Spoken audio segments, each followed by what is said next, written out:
आता आपल्या आवडत्या मालिकेचे संपूर्ण भाग मालिका प्रसारित झाल्यानंतर लगेचच पाहू शकता फक्त सन नेक्स्ट वर. भारतातील प्रेक्षकांसाठी मोफत सेवा. किती वेळा समजावून सांगितलं तुला, किती वेळा समजावून सांगितलं, पण नाही, तुझी सुधारण्याची लक्षणच नाहीयेत. बस आता तुझ्या पालकांना बोलवायचं. फोन लाव. Ma'am I am sorry ma'am, I am really sorry. पुन्हा होणार नाही. मी माफी मागते. मला काही ऐकायचं नाहीये. मॅडम आई बाबांना नको ना मॅम, प्लीज. सॉरी, माझं ऐकून तर घ्या तुम्ही तुम्ही तुम्ही एकदा ऐकून घ्या. मी पुन्हा असं नाही करणार. I am really sorry ma'am. Ma'am madam. तरी घ्या. मॅडम प्लीज, जी काही शिक्षा द्यायची आहे ना ती तिला द्या. तिच्या पालकांना नका बोलवू इथे. ते जर इथे आले ना तर तिला घेऊन जातील. तिची नोकरी जाईल, लय नुकसान होईल तिचं. आनंदी बरोबर बोलतीये. तुम्ही त्यालाही जाऊ द्या. मी हात सोडते. आई बाबांना फोन करू नका. मी हवी ती शिक्षा भोगायला तयार आहे मॅडम. प्लीज एकदा ऐकून घ्या प्लीज.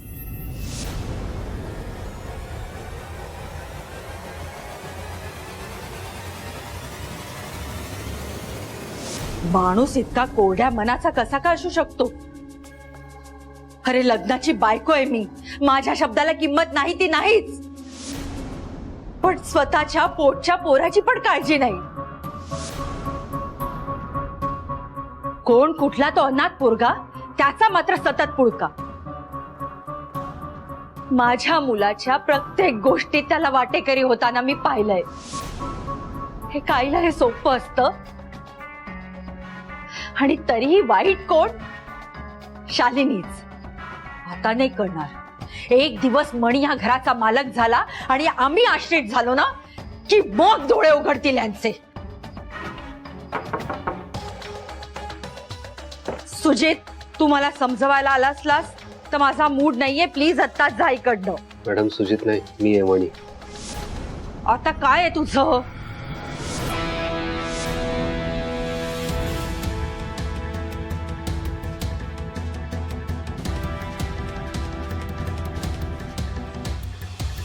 मॅडम प्लीज ऍटलिस्ट हा ज्यूस तरी प्या. तुम्ही काहीच खाल्लं पिलं नाहीये. मला तुझं तोंडही पाहायचं नाहीये. तुझ्यामुळे इतकं सगळं घडलं तरी तू निर्लज्जासारखा माझ्या डोळ्यासमोर येऊच कसा शकतोस? मॅडम मला कळतंय तुम्हाला किती त्रास होतोय, पण मी कोणाची शपथ घेऊ? सुजितचा कुठलाच हक्क घेण्याचं कधीच माझ्या मनात नव्हतं, नाही इथून पुढे असेल. मनात नाही असं म्हणून सगळं घेतोसच ना. आपण कसे चांगले आहोत, सद्गुणांचा पुतळा आहोत असा आव आणला की सुजित वाईट ठरतो आणि मग सगळं ऑटोमॅटिकली तुझ्याचकडे येतं. ना मी सद्गुणांचा पुतळा आहे, ना सुजित दुर्गुणांचा. तो फक्त अविचाराने वागतो. मॅडम मी बोलेन साहेबांशी. मला नकोय हे पद, पैसा, प्रतिष्ठा. माझ्यासारख्या अनाथाला कुटुंबाच्या रूपाने हे जे मिळालंय ते खूप आहे. त्या दिवशी जे घडलं त्या रागाच्या भरात साहेबांनी हा निर्णय घेतलाय, पण मी तुम्हाला शब्द देतो मॅडम, मी सुजितला तयार करेन. भविष्यात साहेबांना त्यांचा राजकीय वारसदार मी नाही सुजित दिसेल. प्लीज प्लीज हा ज्यूस प्या. अन्नावर राग कडून कुठली समस्या दूर होत नाही, तुमच्या तब्येतीवर परिणाम होईल. मॅडम प्लीज माझा राग अन्नावर आणि स्वतःवर काढू नका. मी नाही आहे तितका महत्वाचा. प्लीज. कळतंय ना तुला हे? आमच्या आयुष्यात ह्या घरात तू महत्वाचा नाहीयेस ते. अरे काडीची किंमत नाहीये तुला. एवढा वारंवार अपमान होऊन सुद्धा तू आमच्या समोर राहतोसच कसा? लहान असताना साखळून लावायला पाहिजे होतं, म्हणजे हा डोक्याला ताप होतोय ना तो झाला नसता. जोपर्यंत तू या घरात आहेस सुजितला कायम दुय्यम स्थान मिळेल. कळतंय तुला? मॅडम तुम्हाला जर खरंच असं वाटतंय की मी इथून निघून जाण्यामुळे सगळे प्रॉब्लेम सुटणार आहेत तर ठीक आहे,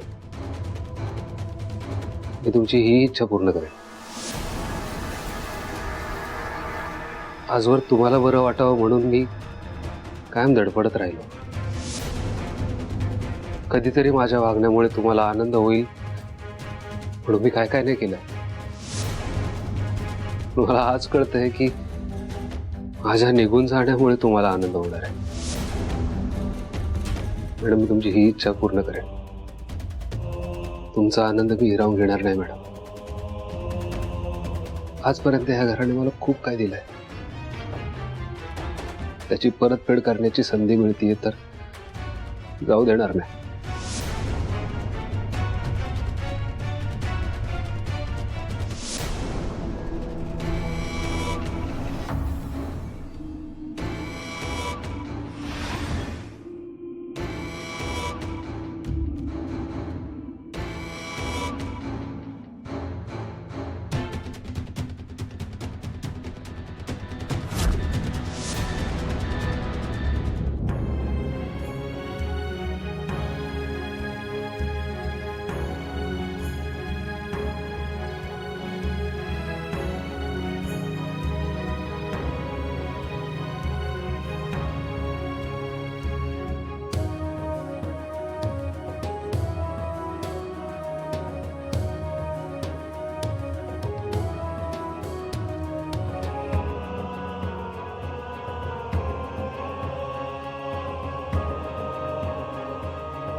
हा मणी कोण लागतो तुमचा?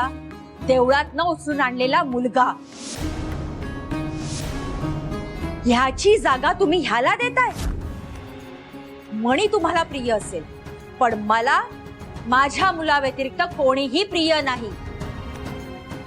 जोवर मला आणि माझ्या मुलाला आमचा हक्क मिळत नाही तोपर्यंत मी अन्न पाणी सगळं वर्ज्य करून राहणार. आणि माझा निर्णय झालाय.